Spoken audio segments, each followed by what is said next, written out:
On the afternoon of January 15, 1919, a molasses storage tank in Boston's North End ruptured without warning. It sent a wave of raw molasses up to 25 feet high, crashing through the streets at roughly 35 miles per hour, faster than most people could run. Within minutes, it had killed 21 people and injured about 150 more, crushing buildings, sweeping a fire truck off its foundation, and burying an entire neighborhood in a syrup that would take weeks to clean up. It sounds almost like a joke. It wasn't. The tank that caused it had been leaking visibly and constantly since the day it was filled, and the company that owned it knew. The tank belonged to Purity Distilling Company, a subsidiary of United States Industrial Alcohol, and it stood 5 stories tall on Commercial Street, packed into a crowded working-class waterfront neighborhood of Italian immigrant families, dock workers, and firehouses. It held over 2 million gallons of molasses, most of it destined to be distilled into industrial alcohol, a critical ingredient not for candy or baking but for munitions, at the height of the First World War.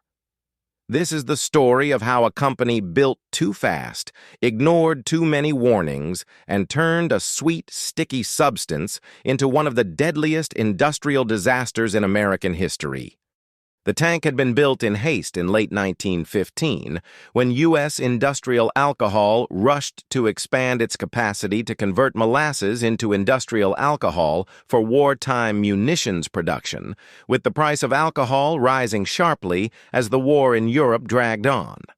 To meet demand as quickly as possible, the company skipped basic safety steps that were standard even for the time. The tank was never properly tested for leaks before being filled, and no qualified engineer signed off on the final design. From the very first time it was filled, the tank leaked. Local children living nearby noticed molasses seeping from its rusted seams and would climb up with tin cups to scrape off drips as an informal treat. Residents complained repeatedly to the company about the leaking, groaning tank looming over their neighborhood.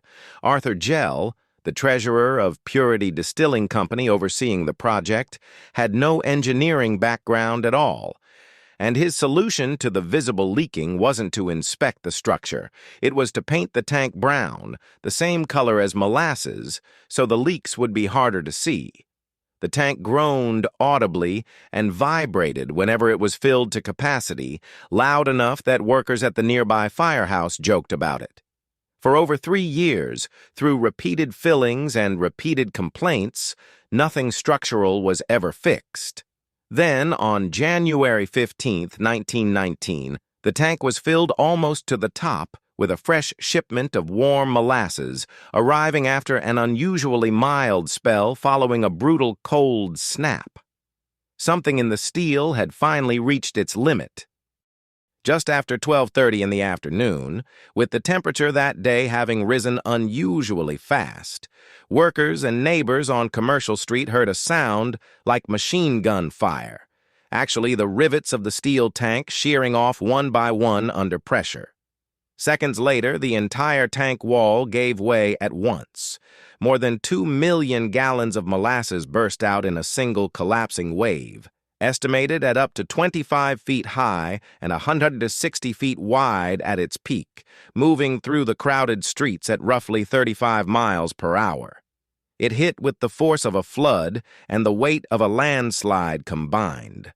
Molasses is far denser than water, and the wave crushed everything directly in its path. It knocked buildings off their foundations, lifted a loaded freight car off its tracks, and tore through the support beams of an elevated railway trestle, bending steel girders like wire. A firehouse was smashed nearly in half, trapping firefighters inside it under the collapsed upper floor. People and horses caught in the open street had no chance to outrun it. Some were swept off their feet and carried down the block. Others were pinned against walls and buildings by the sheer weight of the syrup, then slowly engulfed as it piled up around them. As the wave lost momentum, the molasses, thick, cold, and rapidly stiffening in the January air, stopped flowing and began to set almost like concrete, trapping survivors and victims alike in a hardening, waist-deep, citywide swamp of sugar. Rescuers arriving in the aftermath faced a scene that looked almost surreal.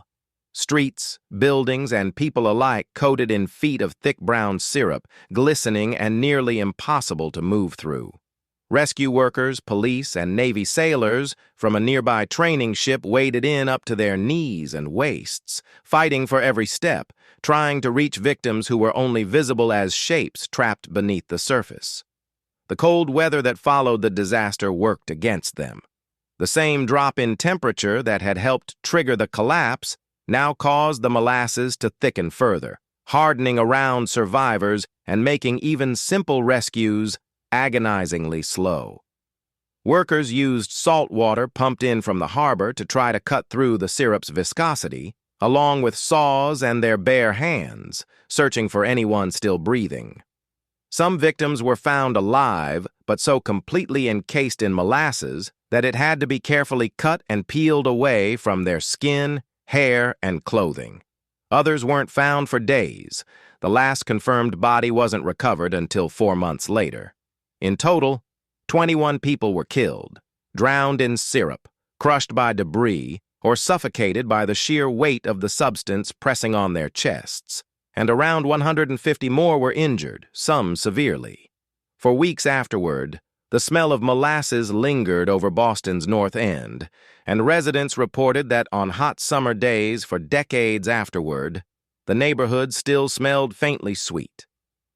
In the aftermath, more than 100 lawsuits were filed against United States Industrial Alcohol, and the cases were eventually consolidated into one of the largest and most complex civil trials Massachusetts had seen up to that point, dragging on for nearly 6 years. The company's lawyers initially tried to claim the tank had been sabotaged by anarchists opposed to wartime alcohol production, a theory investigators found no real evidence for.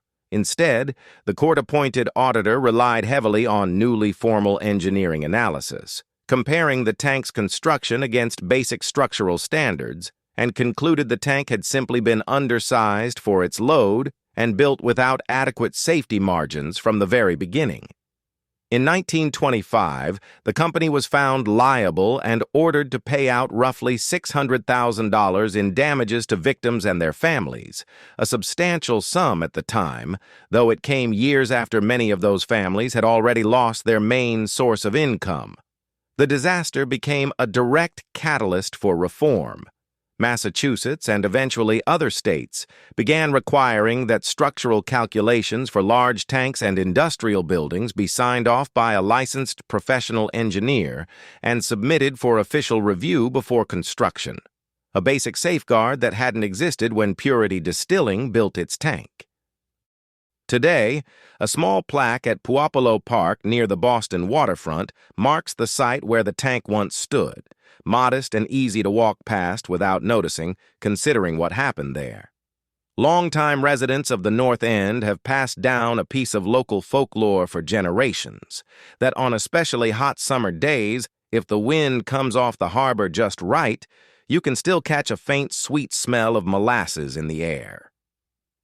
The Great Molasses Flood remains one of the strangest and deadliest industrial accidents in American history, not because a mysterious force caused it, but because an ordinary company cut ordinary corners, ignored years of visible warning signs, and painted over the evidence rather than fix it. 21 people died and around 150 were injured because a tank leaked for 3 years, and nobody with the authority to stop it ever did. It's remembered today mostly as a strange piece of trivia.